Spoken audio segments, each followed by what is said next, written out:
అర్థమవుతుందా? అలా విడిచిపెట్టి మనము మారు మనస్సు పొందాలి. ఏం పొందాలి? మారు మనస్సు. ఓకేనా? మారు మనస్సు పొందిన వారికి బాప్తిస్మం ఇవ్వగలుగుతాం. దేని విషయంలో మారు మనసు?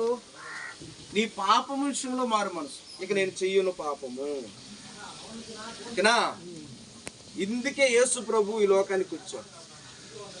యేసు ప్రభు ఈ లోకానికి వచ్చి ఏం చెప్పారంటే, నశించిన వారిని వెతికి రక్షించుటకు నేను ఈ లోకానికి వచ్చాను. ఎవరు నశించారంటే, ఎవరు నశించారు? మిద్దులు, మేడలు, డబ్బులు అన్నీ బాగున్నాయి, కానీ అలాంటి వారిని చూసి యేసు ప్రభు ఏమన్నారంటే, వీళ్ళు చనిపోయి ఉన్నారు, మృతులు, ఏమో శక్తి పోన శవమో అను சொன்னார் యేసు ప్రభు. எப்படி செத்து போயிட்டாங்க அவங்க? பார்க்கறதுக்கு நெல்லே இருக்கிறாங்க, எல்லாம் நெல்லே இருக்குதோ, அதனால செத்து போயிட்டாங்க. எதனால செத்து போயிட்டாங்க?